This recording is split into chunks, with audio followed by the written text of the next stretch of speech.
Hi, hi, hi there, everybody. Welcome to First Chapter Friday. My name is Dawn, and today I'm going to be reading from this wonderful book called All He Knew, and it's by Helen Frost. It is inspired by true events, and it's about a boy called Henry who gets ill when he's around 4 years old, and it leaves him without any hearing. So he's deaf, and it's about the treatment that he gets for it, or the mistreatment, really, and his sister, who loves him dearly.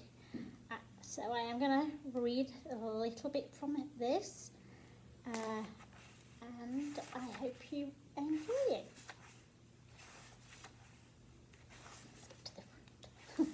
Oops, there we go. All He Knew. Part 1, Unteachable, 1933 to 1942. Arrival at Riverview, September 1939. Henry comes here on a Greyhound bus, slow along the bumpy road, his mother in the seat beside him, sitting straight and tall, her nostrils pinched, her words held deep inside. She understands by now that Henry cannot hear them. Henry is thinking about his sister Molly. Why was she trying so hard not to cry? And crying anyway when she hugged him in the morning. Papa didn't cry, of course. He never does. He waved his hand as the bus rolled away, and Henry, looking out, waved back. Henry tells himself, remember this whole trip. Starting at home, the post office, the big old oak tree on the corner, the water tower, 2 white churches, then out of town, past fields where cows and horses graze, and other fields where farmers pitch hay into their wagons. Another town, another city. More farms, 2 more small towns. Henry tries hard to remember every turn. He feels so far away from home. How long, he wonders. How long will he be gone this time? Last time Mama took him on the bus, he hated that place where a man tried to make him blow out candles. It wasn't even anybody's birthday, and then the man got mad when Henry couldn't do it. That time it was night when he and Mama got back home. Papa met them at the bus station, waiting with Molly in the dark. No one cried this time, so why was Molly crying when he got on the bus this morning? Henry keeps thinking about that. Maybe those big boys have been teasing her again. Why do they do that? Henry thinks it's because of him. The way those kids pointed at him and said something to Molly. She stood up tall as if they couldn't hurt her, then grabbed Henry's hand and took him home. Later on, her eyes were red. Henry picked a big bouquet of dandelions, and they brought a smile back to her face. He wants to go home soon so he can pick more flowers.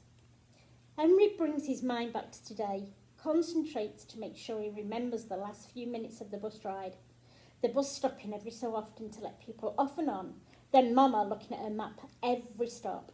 Henry thinks, I bet that barn used to be red when it was new, but now look how the roof is falling in. There must be mice in there, because that cat just came out fat. At the next stop, right after the barn, Mama gestures, this is where we get off.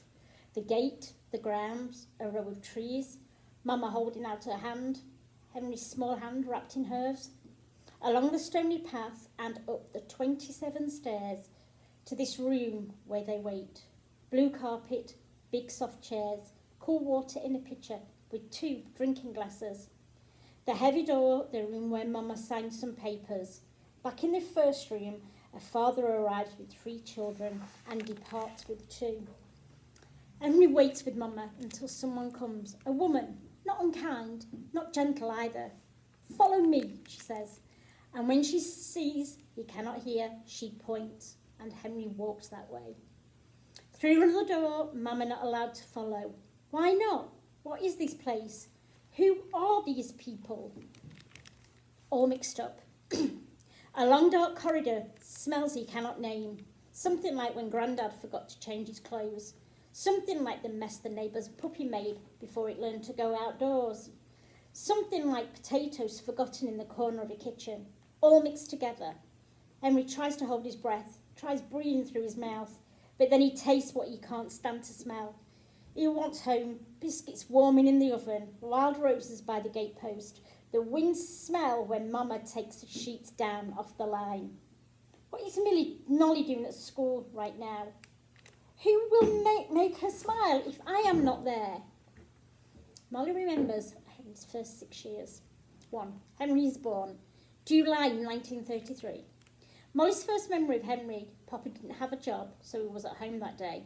That was good because he could help Mama when she couldn't lift a basket full of peaches, but it was bad when they didn't have money for cloth and thread and buttons when they needed new clothes.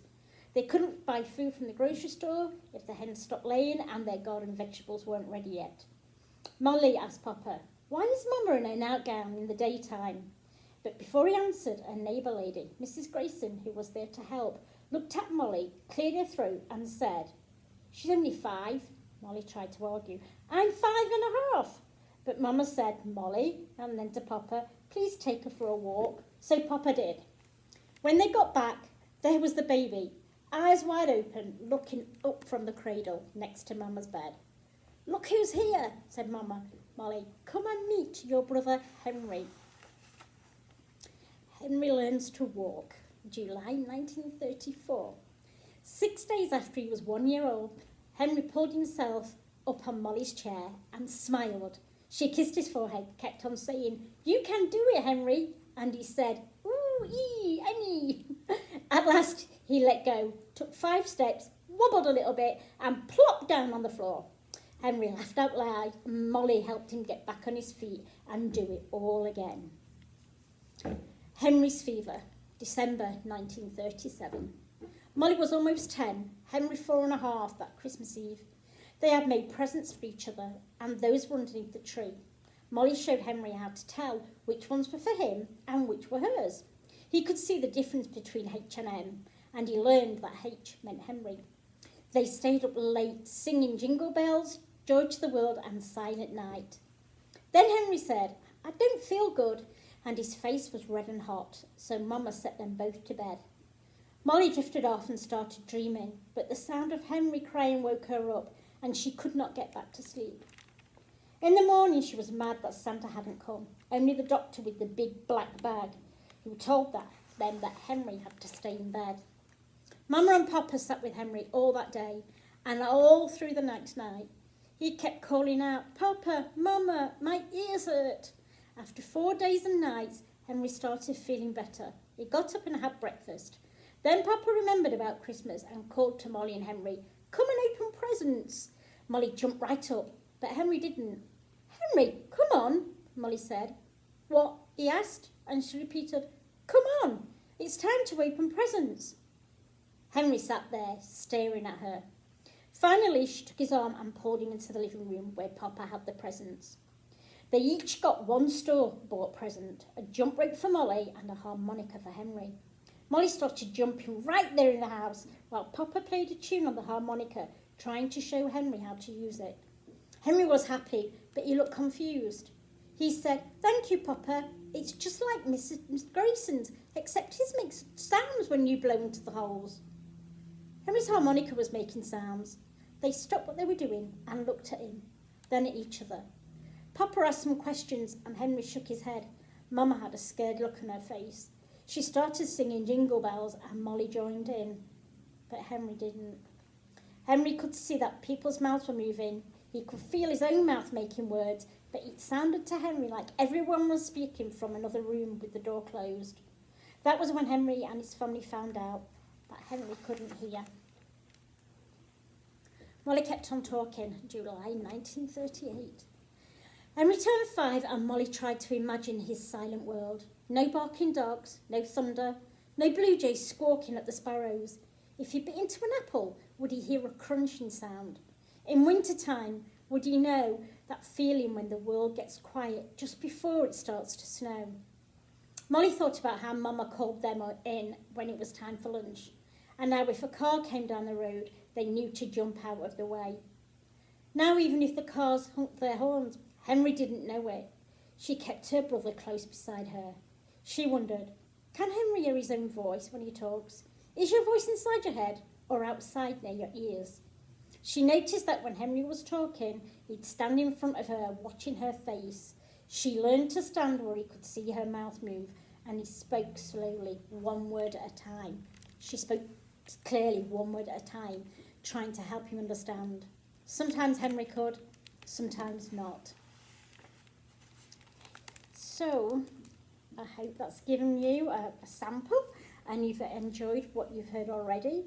It is a really, really good book. Sad, but a good book to read. So, yeah, it's in the library right now. Okay, thank you very much for joining me for First Chapter Fridays. Bye.